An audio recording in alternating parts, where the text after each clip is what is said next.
everybody, and welcome to the Maurice Brown Comedy Show on Bog Radio. This is the NFL edition with me, Maurice Brown, on bogradio.fm, and my main man, hip-hop artist, Antoine A.S. Stewart. What's up, Stu? What's going on, Mo? Everything's good. It's all good in the hood. We had another great week of football. Your 49ers finally came back to the land of the living, and we got problems in Philadelphia. And we're going to cover some of those topics and more. But welcome back to the land of the living, Stu, as a 49er fan. Welcome back. I'm back. Yeah, man. And we're going to talk a little bit about that in a moment or two. But right now, let's talk about week 14 in total, starting with my boys, the Green Bay Packers and the Detroit Lions from last Thursday night. Great game. It lived up to the hype. 34-31 came out of the last play. Dan Campbell went for it 4 out of 5 times. He made it. And this one, at the very end, he decides to go for it, where if he doesn't make it, the Packers get the ball back with a chance to go down and win it. And they made the play. And as I say that, we also welcome to the show Aaron Too Tall Moore. What's up, Aaron? What's going on, man? So what's going on, bro? What's up, bro? It is all good. We were just talking about the last play in Detroit last Thursday night. Green Bay, if they stop the Lions' idiocy of going for it with that, because that's what it is. It's idiocy. And it's going to catch up with them down the road. I'm a little bit salty. Forgive me. They made it. They made it, and they won the ball game. Had they come up short, Green Bay would have had the ball and given it to Jordan Love with 30 seconds left to play and an opportunity maybe go down and win the ball game. But the Lions did it. They won it again. They're 12-1. Stu, your thoughts on that last play? It definitely was a courageous play. Fit the bill of how he likes to call plays. He likes to live on the edge. Yeah. Sometimes it works. Sometimes it doesn't. In this case, he was fortunate enough for it to work. It didn't work in the postseason last year. So it's a gamble. When you win, nobody's talking. Nobody's chirping. There's nothing you can say. It worked. When you lose, all the critics come out. So big game, and he stayed consistent in how he calls plays and how he allows his team to go for it consistently on fourth down and in big moments, and worked out for him. So hats off to him on this time. It worked out. Too Tall, what are your thoughts on this last play in Detroit? 31-31. And this is for all the marbles right here. You don't make this first down, and you very well could lose the ball game in front of not only your home fans, but a national audience. Your thoughts on this call? Yeah, I think it's a few things involved in that call. I think one, as we all know, that's who Dan Quinn is. As Stu brought up, in Dallas, it didn't work out last year when they did the same thing. So, but I think that's who he is. But I think they had a lot of starters out on defense as well. They did. And I think his thinking was that's who he is. But I think also his thinking is he didn't trust his defense at that time. And I think he had more trust in his offense than he did in his defense. Yeah. And thinking that, I think he felt if we're going to lose this game, then I'm going to lose on the strength we have within this game, and that was his offense. Yeah. And he made the call, and it worked out. But then again, it's Russian roulette. I mean, if he don't make it, he's getting blasted. But I mean, it worked out for him this time. But I mean, it's a slippery slope. Now, if that was the playoffs, if that was the NFC Championship game where he would have done that, maybe not. I don't know. But that's who he is. And that's the identity he wants his team and the belief he wants in his team. Now, I'm not a proponent of this thinking. And they're 12-1. Okay, let's be honest. I mean, they right now are like you could argue they're the best team in the NFL right now. And it's mostly because of this, devil may care attitude about fourth down. I mean, Dan Campbell just does not care. He doesn't give a rip. He's going for it. He went for it on his own 31, and he paid for it because we stopped him, and we got TD out of that. And like you said, had he missed on this last fourth down chance, they would run him out of 10. But they made it, and like I said, I mean, I don't want to hate on the Lions. I mean, they're our arch enemy in the NFC North, and it's personal. Okay. But that being said, I mean, they're winning. I'm not a proponent of it, but they are winning. And again, they are arguably the best team in the NFL right now. 34-31 in a thriller. To everyone's delight as fans, we were treated to a great game last Thursday night. The Lions over the Packers 34-31. The Jags 10-6 over the Titans. The Seahawks 32-26 over the Minnesota Vikings. Aaron Rodgers loses again. I think this is the 9th consecutive loss for Aaron Rodgers since they fired Robert Saleh. And Aaron Rodgers had a good game. He threw for 335 yards, a couple TDs. I mean, really good game. But now the bigger question becomes, is there a bigger problem with the New York Jets? Or are we starting to see that the New York Jets are the problem and not Aaron Rodgers? Stu, your thoughts? I mean, it's a lot of things going on in New York right now. We know Aaron Rodgers is a good quarterback. He's a little old. He's a little up there in age. He's not the young Aaron Rodgers going to be running around everywhere, making too many plays with his feet. He'll probably make some, not as much as frequently as we're accustomed to seeing. The biggest issue was Aaron Rodgers without the Jets. We knew the Jets had a dominant defense, and all they needed was a quarterback. Right. Now you got the quarterback and not the defense. Got the playmakers, but that goes to show you that when you have a coach like Saleh, he's going to put everything together. It's his scheme.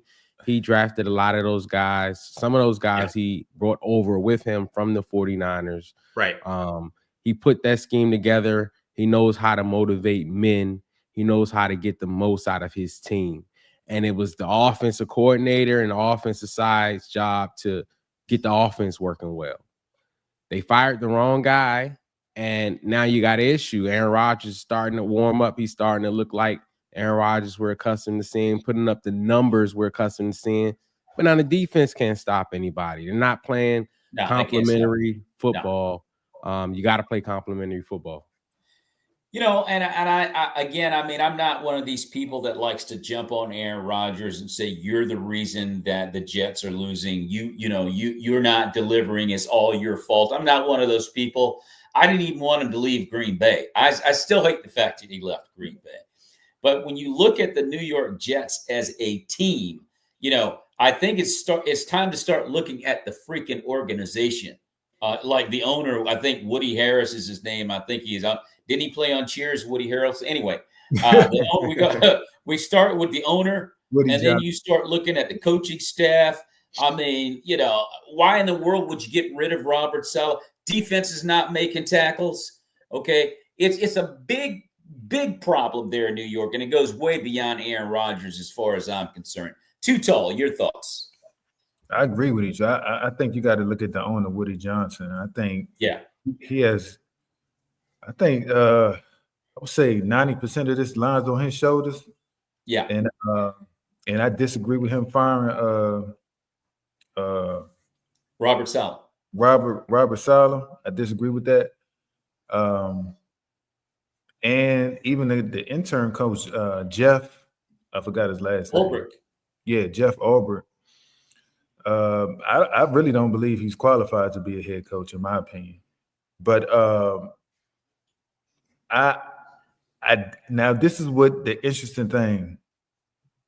Does Aaron Rodgers end his career like this? I don't think so. I think Aaron Rodgers is coming back to the Jets, and I think they're going to get the coach that he wants. In my opinion, but the blame, I think it's going to be Woody. How about this one? How about if he ends his career with the 49ers? And because, Brock Purdy is now up for a bag. And they have to make a decision. Stu, you're better qualified to fill in the blanks here on this one. But Brock Purdy is he's due for a bag. And now the 49ers have to go, Because let's be blunt. Look, I gotta say this, and I'm not hating on Brock Purdy. I just gotta say this. I question whether or not he's the dude to get a bag. And if Aaron Rodgers is sitting out there going, maybe I want to finish my career in Frisco. I grew up a Joe Montana fan. We can see that when Aaron Rodgers wants to play ball, he can still play some ball. He can pitch it around the yard a little bit. And you got all that talent. He goes to San Francisco, that's an automatic Super Bowl. Your thoughts? He'll never be a San Francisco 49er. Okay. Okay. Brady wanted to come to San Francisco, and Chicago didn't let that happen. So if he didn't let Brady happen, it's not going down. I don't think the personalities would match well. Brock is his guy. He drafted him. They're real big on grooming people and working with people they drafted. Yeah. Of course, Christian McCaffrey was an exception, but he babysitted the guy. I mean, he knows their parents. He knew Christian McCaffrey off the field, so he used to babysit him. So, when it comes to Cal, he's very specific on different things that he likes, and when he's comfortable with working with you, I think we have everybody in house to get it done. Just so happens that both those times we were playing against Patrick Mahomes, and he's great. He's going to go down as one of the greatest quarterbacks of all time. It is what it is. Brock has shown that he can play at the elite level, that he could play in the postseason. He could get it done. His second year as a pro, he made it to a Super Bowl. We lost to the Chiefs. No shame in that. I think you stick with what's working and what got you to where you're where we're trying to go. Everyone's comfortable with him. You don't have to build any new chemistry. We may have some pieces coming and going. We don't know if Debo's going to stay, but we know Ayuk's going to be there for the foreseeable future. The Jennings and the receiving core that we have, Kittle and everybody, they're pretty much locked in. Why rock the boat if you don't have to? Everyone's comfortable with him. Everyone looks up to Brock Purdy as a leader. So you just keep that going. He showed that he can play in those moments. He came up one short to Patrick Mahomes. So I think you keep everything the same, and you fix things like the offensive line that we should have been fixed. You fix a couple of little key pieces because the trenches are so important, especially in the postseason. And I think we'll be right back in it. Of course, the injury bug hit us big this year. But without that, I think we would have been leading the division right now. Still not over for us, but it's definitely going to be more of a long shot. But I think that Aaron, he's good. The 40-year-old Aaron Rodgers is good where he's at. Well, we will see what happens. Like I said, there's a lot of controversy swirling around whether or not he's going to come back to New York, if he's going to be welcomed back. They're not going to. They are officially out of the playoffs now. Mathematically, they are out. So you have a lost season, and Aaron Rodgers can still play the game a little bit. So, I like what Aaron Moore said. He can't end his career like this. Nah. And it's just like Brett Favre going to Minnesota and almost making it to the Super Bowl with the Vikings. I can see a really, a solid story for Aaron Rodgers going somewhere and making a run to the Super Bowl. And I think it's going to be Frisco. I'm just putting it out there. Too tall. What you got? I got one thing. Yeah. I like what you said, Mo. I like that him going to the 49ers. This is the reason I think this is going. And Stu made a good point about Kyle's loyalty. Yeah. And there's nothing wrong with that. There's nothing wrong with being loyal to your players. Yeah. But it's a problem. And I'm early in my collegiate career. I'm not going to name the school. Early in my collegiate career, I went to a school where the offensive coordinator didn't get along with me. Mm-hmm.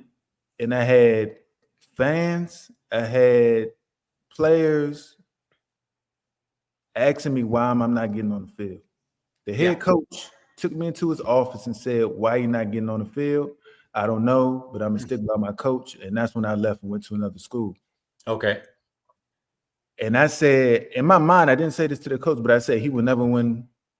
He would never win, because they always went to playoffs, but I said he would never win a championship.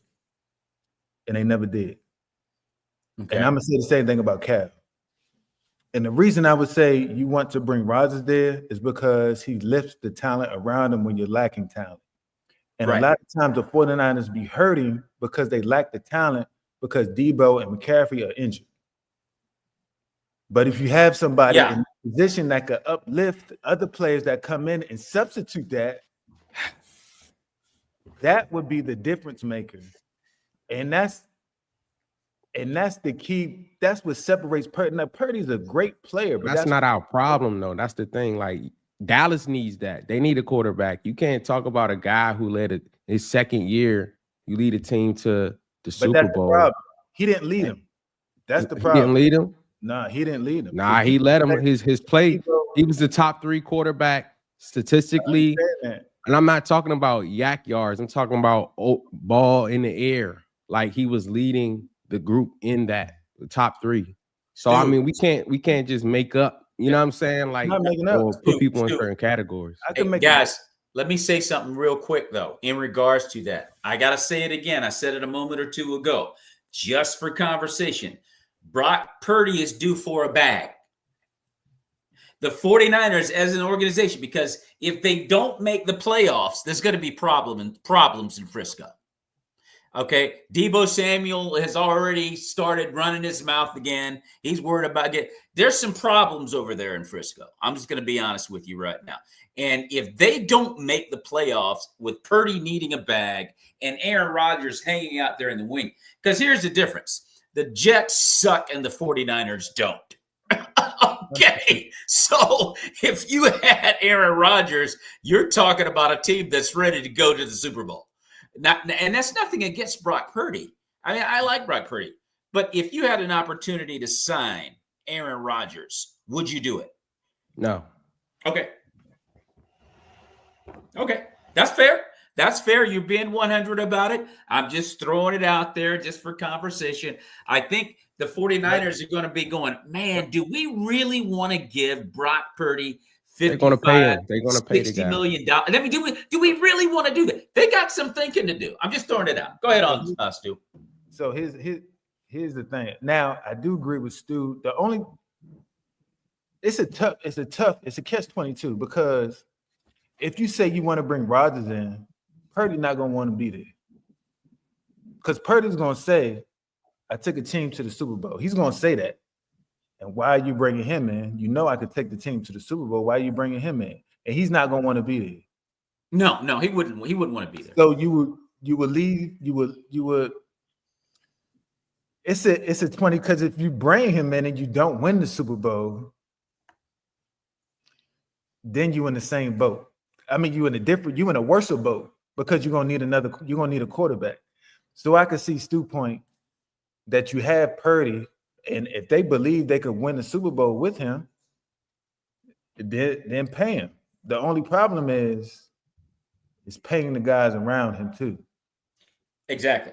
It's just food. It's just food for thought, just to throw the idea around because it is going to be a very interesting situation. And tomorrow night, Thursday night is going to tell the tale of the tape. I think for the 49ers, because they got a big division matchup with their number one nemesis in that division, the LA Rams. And so we'll see. It's going to be very interesting to see what happens in that situation. Now, we got the Vikings, who beat the Falcons 42-21. They're 11-2. And no one's really talking about the Vikings for real. You know, we talk about the Lions over there. We talk about the Eagles. We talk about the Packers. And then the Vikings are like, what about me? and now, you know, Sam Darnold, he throws for 5 touchdowns, man, against the Falcons as Kirk Cousins comes back home in another uniform, and he blows them away. And so that brings me to this question. Does Sam Darnold deserve MVP consideration? And, Stu, should he be signed to a new contract? MVP. I mean, no. He's okay, yes, playing. sir. He's playing good ball. That defense is playing great ball. Sam, nothing against Sam. He's playing great ball. New contract, and now we're talking. I definitely think he's earned enough to get a new contract. Okay. I think that may be a spot for Aaron Rodgers. I think a lot of these teams that they're not really married to the guy. It was kind of like a trial run. He's going to be looking for a playoff team, someone who's in contention, who he can go and win now with, because he doesn't have that much time. Having him and Sam, but I don't want to take that away from Sam. Sam's balling. He is. He really is. He is balling, man. I got to tip my hat off to him. He's maybe showing this like, hey, man, I've always been this guy. I was just on the wrong teams. He's on a great team. And right now, I'm not going to say MVP, because in my mind, it's sewed up with the. I still believe Saquon is the MVP of the league, because when you look at his quarterback play, and we look at the other guys' quarterback play as far as Lamar and his running back, I think it's a clear difference in quarterback play. Lamar is playing way light years better than the quarterback at Philly. So, but yes, definitely, I think he should be in the contract negotiations. He should actually start the ball now while he's hot.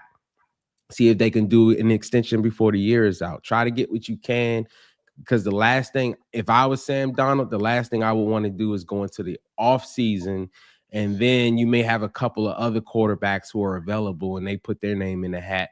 If I'm him, I'll be like, look, man, I want it now. I'll tell my agent, see if you can get an extension, at least a 2 or 3 year extension right now. Let me hit you with this stat nugget real quick. We got 4 games left to play. And as of right now, Sam Darnold has 28 touchdown passes. The guy's balling out. And I'm just throwing it out for conversation. Yeah, I understand Saquon's a guy. I would go with Saquon. You definitely got to look at Lamar Jackson. You got to look at Josh Allen playing that hero ball up there in Buffalo. But Sam Darnold quietly is getting it done. So I posed a question to you two, Toll. Does Sam Darnold deserve that MVP consideration at least? And should he be signed to a new contract with the Vikings? I mean, I think I put him, if it was a top 5 list, I'd put him in there.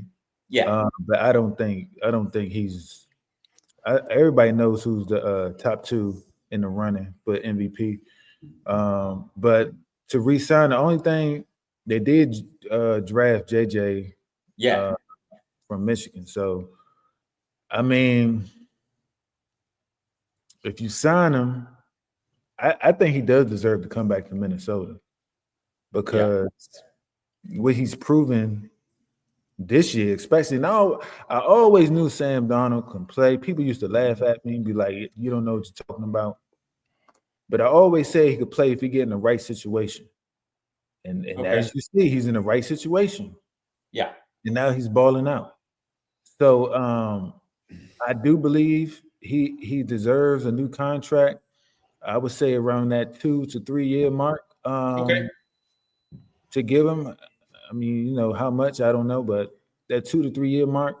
But they didn't draft JJ to sit. No, and that's in the preseason he was they was like he was balling, then he got hurt.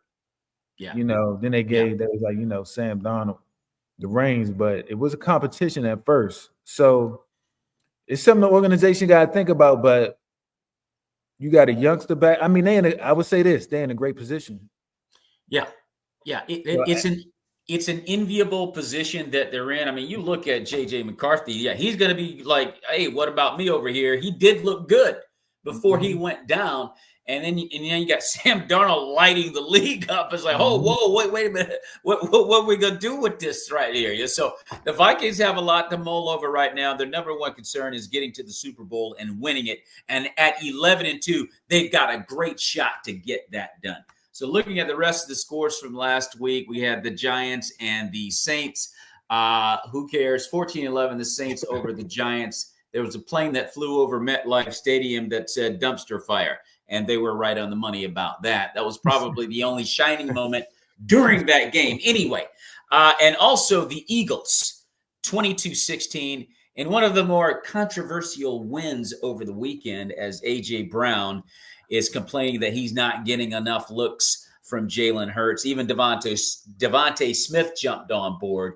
And now we got another problem, it seems like, in Philadelphia. We all remember what happened last year at 10-1, about the same time during the year as you and I talked offline earlier tonight about, Aaron, where they just lost the rest of their games. Something was going on in the locker room. We don't know what it was, but they tanked the year.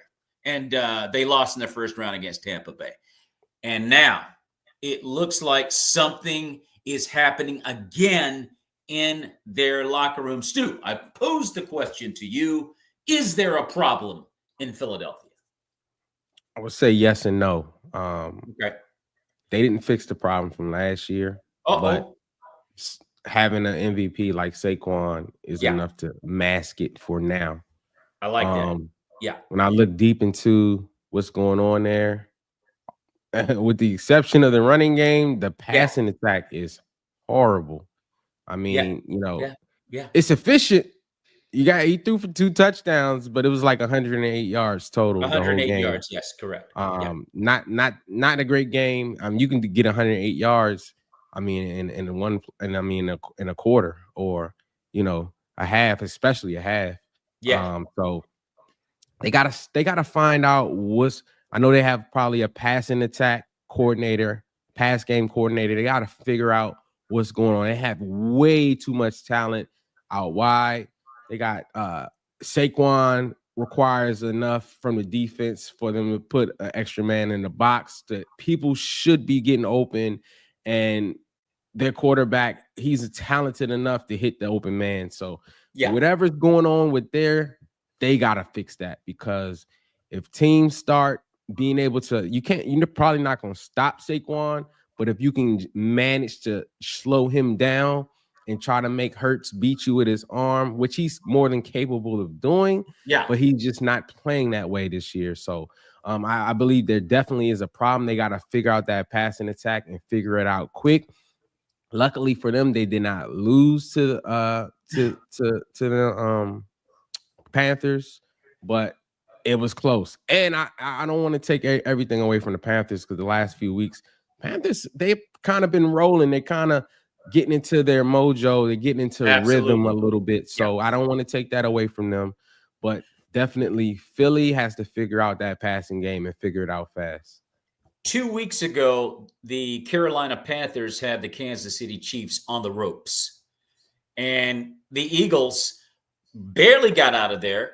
And I'm not saying Carolina's changed all that dramatically, but they're playing better. So let's give the Panthers a little bit of credit. The problem for the Eagles will be that the Steelers, who they're playing next week, they're a whole lot better than Panthers. So whatever's going on, they need to get it fixed. So Aaron Moore, I posed the question to you: do we have a problem in Philly? I think it is a problem. It's just how can they mask it for the rest of the season? Yeah. I mean, it's not that they have beef. It's that the beef got outside of the locker room. There it is. That's the problem. Yes. There are always people you don't like on your team or you don't rock with on your team.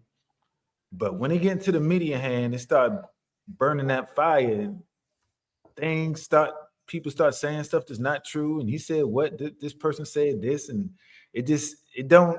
And then that's all you hear about. And then when you get in the media actions, there's a problem in the locker room and all this questions, and it just get bad when it get in the media hands. So it gets really bad then. Yeah, it's ugly. Like Stu said, Saquon is the saving grace. Yeah, he's the one that could talk to Jalen. He's the one that could bring Brown and be like, "Look, guys, I don't care what y'all do outside of here, but when we get on this field, we brothers." I squat 600 pounds. But you know what? See, here's the problem. It looks to me, and we have no idea what's going on with Jalen and AJ, man. They got some kind of beef going. I don't know what it is. A lot of times, and we talked about this earlier too, a lot of times a girl is involved. I mean, something as petty as that's over a girl. I mean, 1998, 99, Jason Kidd and Jim Jackson of the Dallas Mavericks were in a love triangle. And you know what the Dallas Mavericks did? They said, yo, Jim, we got to put you on trading block. We can't have this.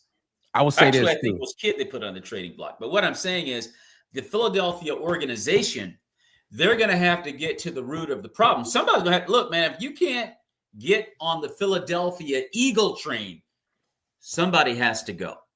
Now, that's where management comes in. That's where Nick Sirianni comes in because, dude, they got a heck of a team.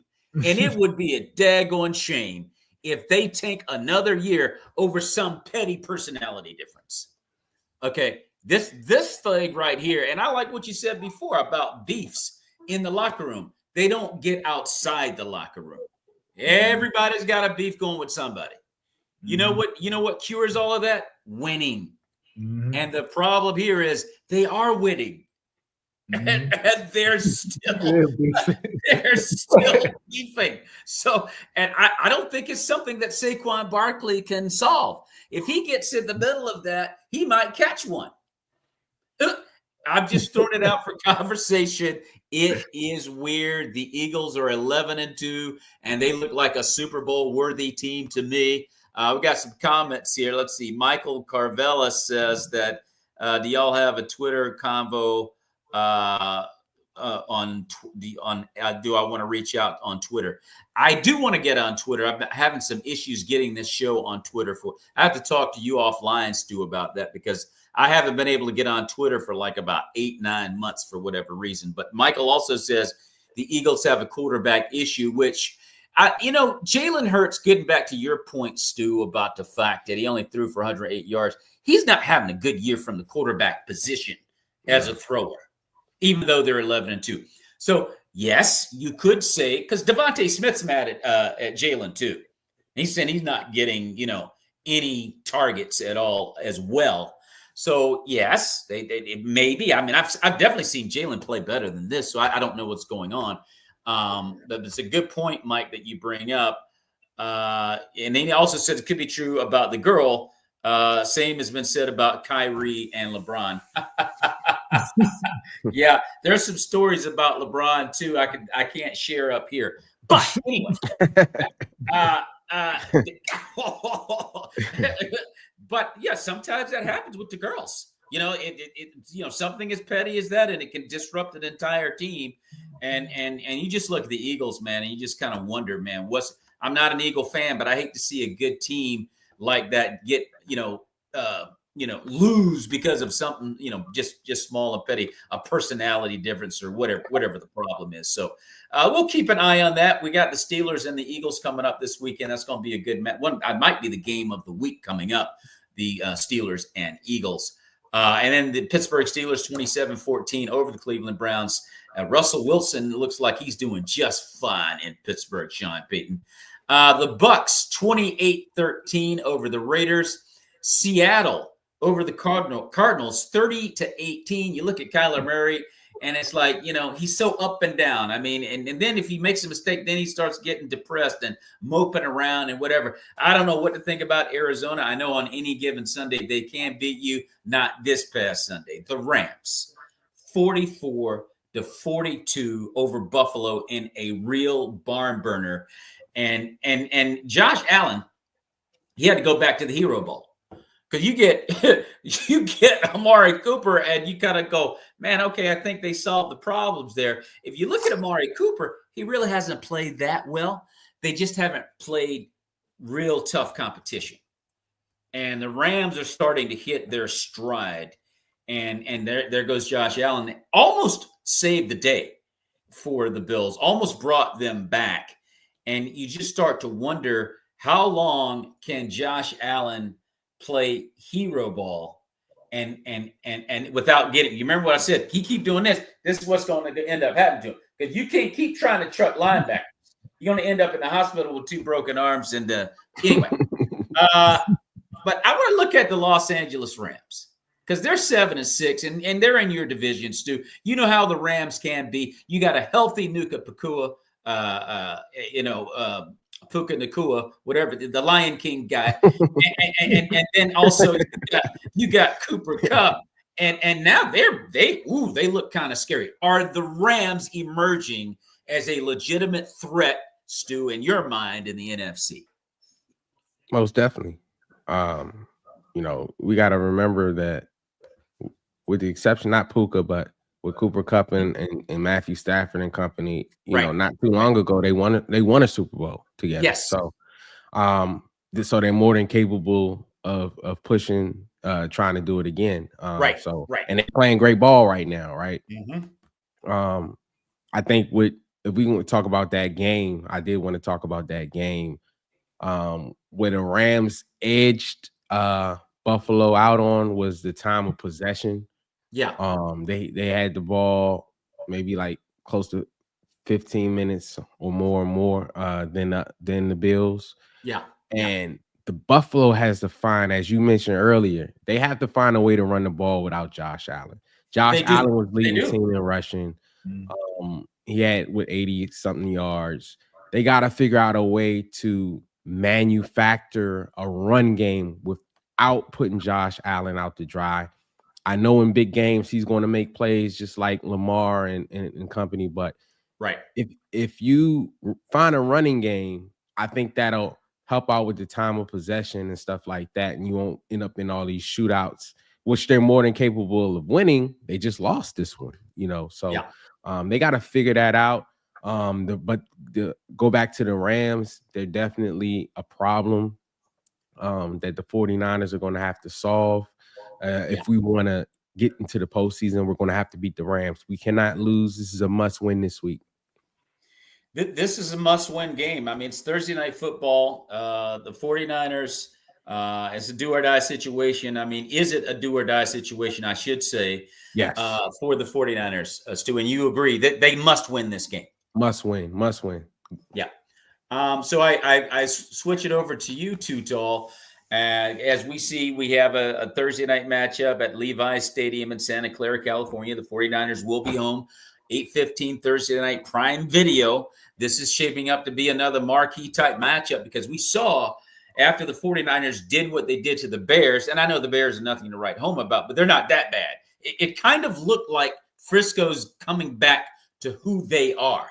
I would ask this question to you. Is this a do or die situation, too tall for the 49ers? I think it is. I think that Chicago game was a perfect team for them to get right. Okay. Because sometimes you need teams like that just to get your confidence up. Yeah. And especially, and then going into the Rams game, especially the way they won, they was dominant. Yeah. And they should have been dominant, and they were. And now going to the Rams, if Rams sneak into the playoffs, man, I don't think nobody wants to see them. No, not at all. No. That's a scary team to see right now, the way they playing. And the 49ers, this could change their season right here. If they win this game, it could start something. I agree. I totally agree. If the 49ers are the 49ers, and I don't care about Kupp and Nakua and all those guys, they can't beat San Francisco. I want to say this, though. Yeah. I didn't get to say this earlier. The biggest issue, the 49ers, we all know the injuries, right? It was crazy. I think somebody got witchcraft on a spray for the 49ers, seriously. But because it was just a lot of off the field things happening. Rest in peace, Trent Williams and his wife just lost their child, giving birth. Hey, Stu, you say Miss Doreen and put a spell on him? Seriously, I think it was too much. It's like you got two players that lost kids recently. Trent Williams lost his kid. Our starting corner lost his daughter, like young daughter, and then all the injuries and stuff. It was just crazy. But the biggest thing that we corrected in the Chicago game was Kyle Shanahan's play calling ability. Kyle Shanahan got stale with his play calls. They were just we know what they're about to do next. And it's like, Kyle, where's the creativity? Give me something. Give me something. Utilize your running backs. You have so many weapons that you're not utilizing. I don't want to hear about rookies and this, that, and the third. We have ballers. Find out a way to get these guys open. Use your genius. And something snapped. I don't know if it was we were in a must-win situation.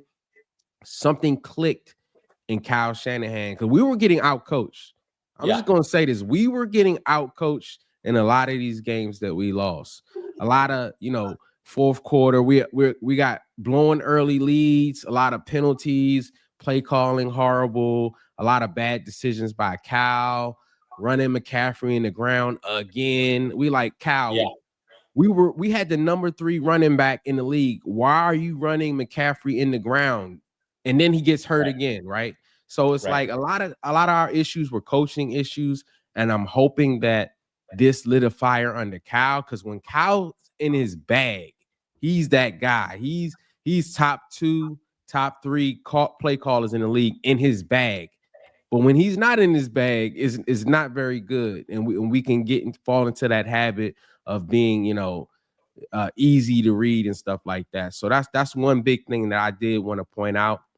Is hopefully Kyle will be in his bag this week. And if he is in his bag, it's going to be a dogfight.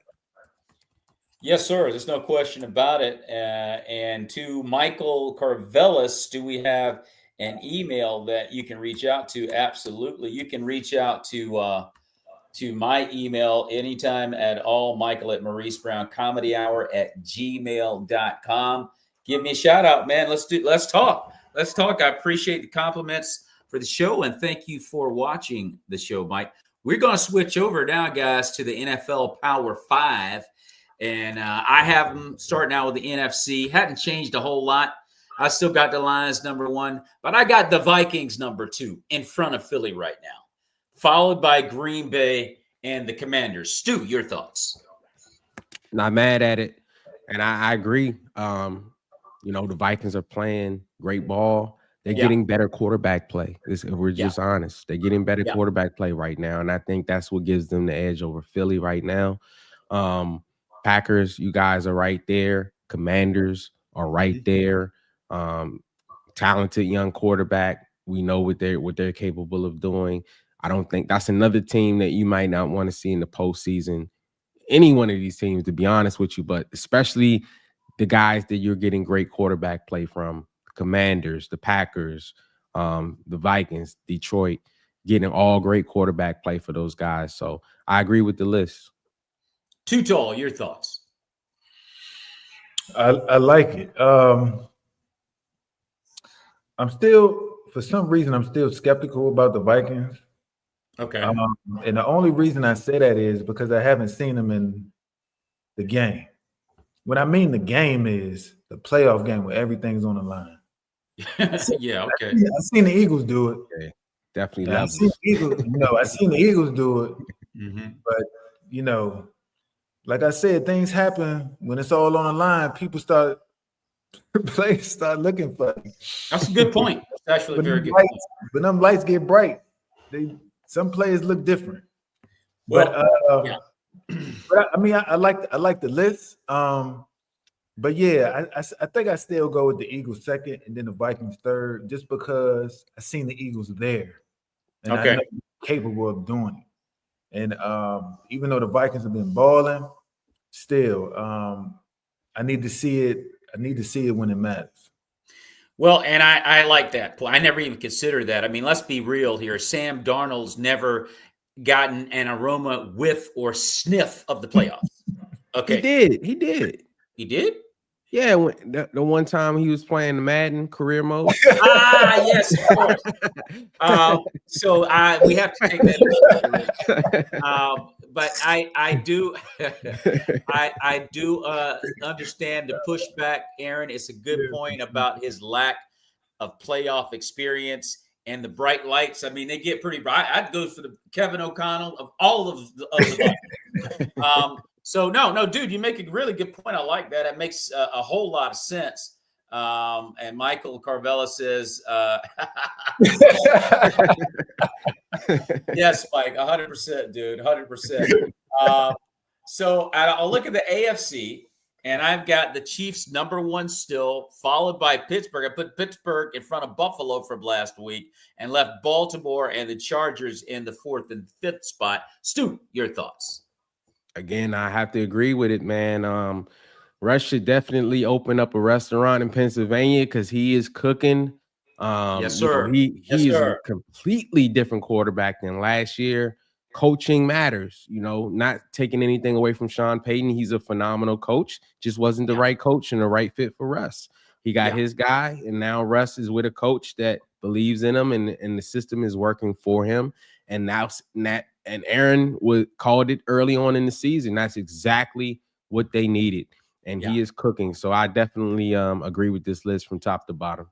I think where Buffalo is concerned, and they're going to get a big test in Detroit on Sunday. That also arguably might be the game of the week. You can take Philly and the Steelers, or you can look at Buffalo and Detroit.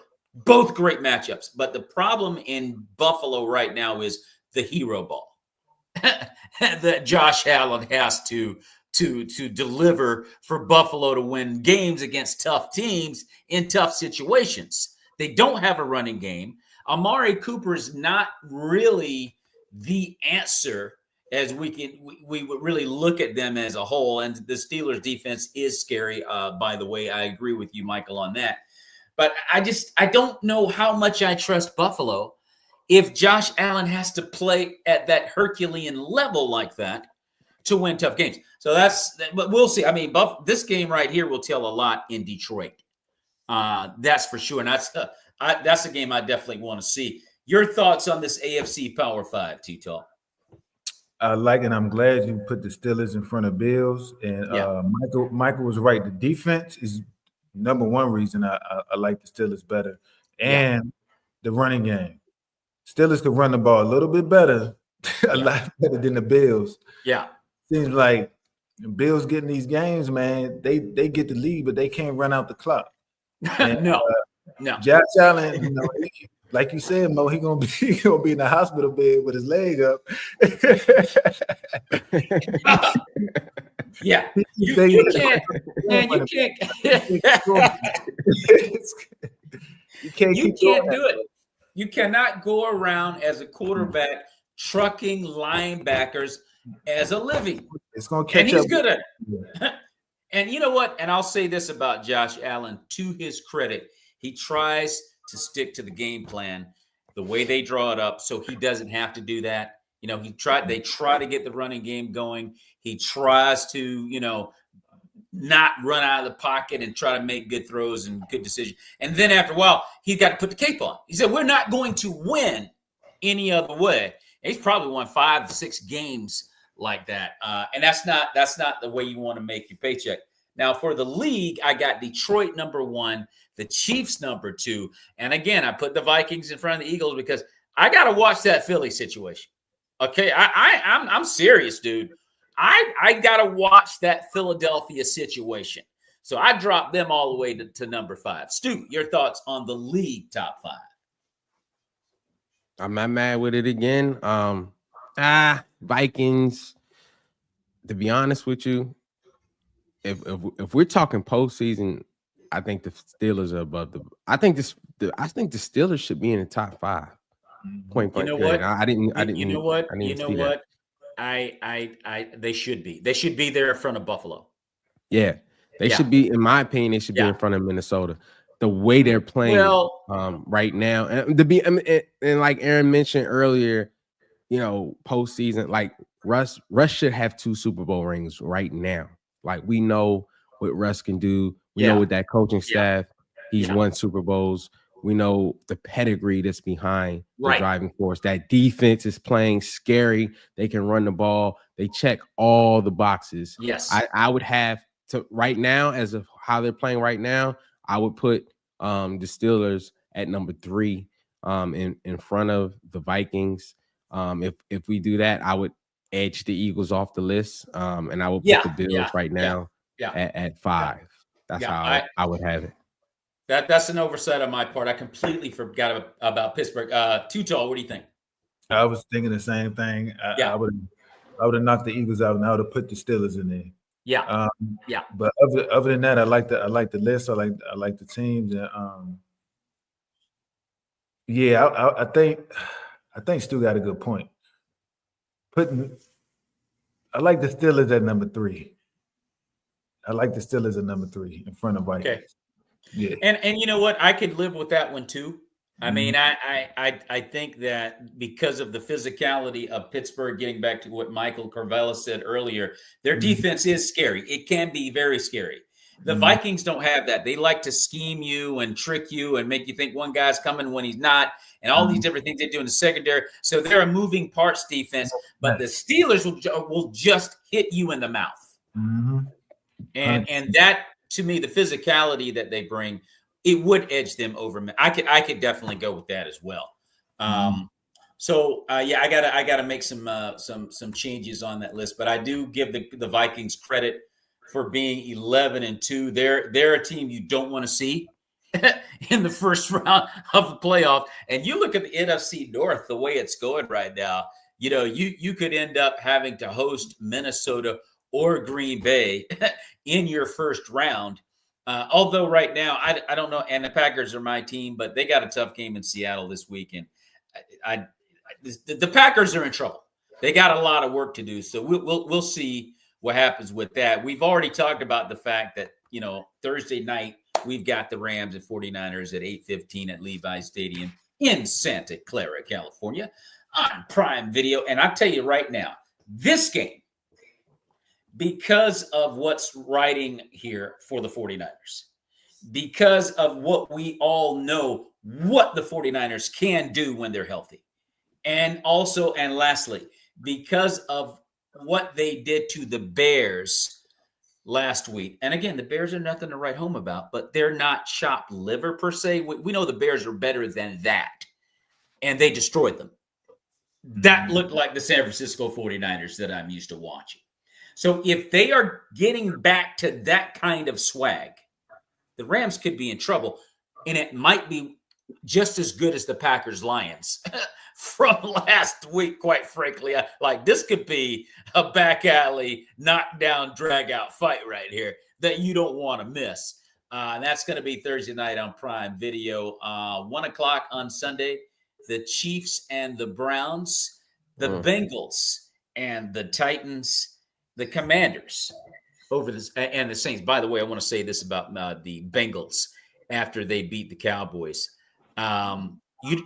Everybody in the AFC better hope they don't find their way into the playoffs.